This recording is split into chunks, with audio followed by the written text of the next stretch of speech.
Hi everyone, it's Laura the Quarantine Gardener. So today I am going to talk houseplants, and this year I am disorganised coming up to Christmas. Normally I would have hyacinths in cupboards all over the house that I would now be bringing out and potting on to give as presents.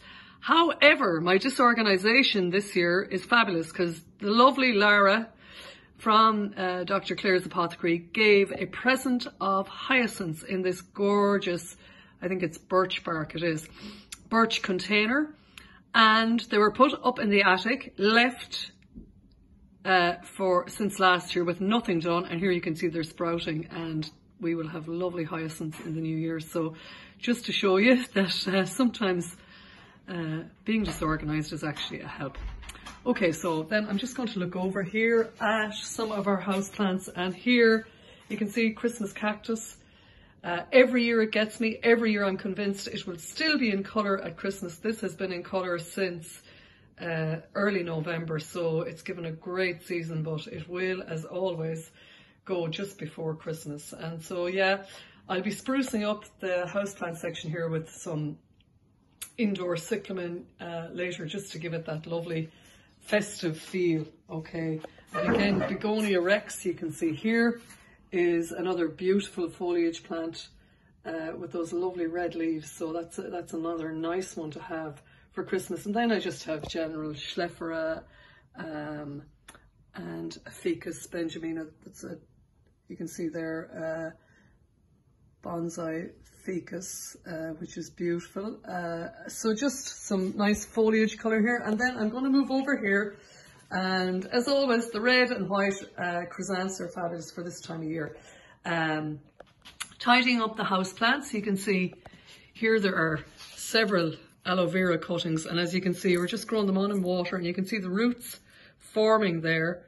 And so pot them up into a 10cm pot with any good multi-purpose compost or your own garden compost from your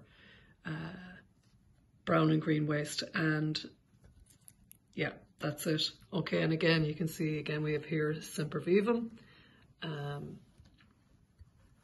and growing in water. And again, I think there's just beginning to get a root on those. And so again, you can just pot them up into like about a 10cm pot will be perfect with some compost. And again, there you are, some nice little presents to give to people at this time of the year. Very easy to split and divide them. And so I will now hand you over to Dr. Clare, who's going to give you a talk on aloe vera.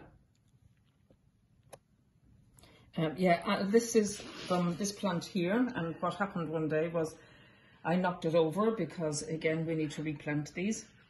And when it fell to the floor, this one fell off. So rather than just throw it in the bin, I'm going to harvest it for aloe vera gel. So you just split the leaf all the way down and you separate it. And this is the aloe vera that you buy in a tube in the health food shop. And there you have your own source of it. So if you put that in a clean, sterilised 30 gram, small jar, 30 gram or 60 gram, I'd probably keep it in the fridge because it doesn't have any preservative in it.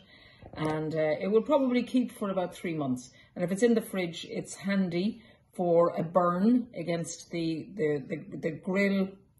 You just take a little bit of it and put it on any burn. It's also a very good moisturizer. It's also a very good lubricant for anything that you might need. And so you harvest all of this off. You might have seen in the health food shops, you might have seen aloe vera colon cleansers that have a laxative effect. And that comes from the same plant, where the gel is all harvested for a soothing application for any irritated skin. And then the inside of this leaf, all the gel is taken off, and then the scrapings of the inside of that leaf have laxative properties of anthraquinones. So I'm not recommending you do that. That needs a little bit more care and consideration. But that's just to let you know that that's where the products come from. So I hope that's helpful. Bye. Okay. And I would just like to say also, when I worked in a garden centre, that I had a customer who was coming in, would get aloe vera plants and harvest it like that. And her son, I've never forgotten, her son was due to have skin graft surgery, and through her application of aloe vera over a period of months, he ended up not having to have that. So wonderful. Just to say, that's it. Yeah.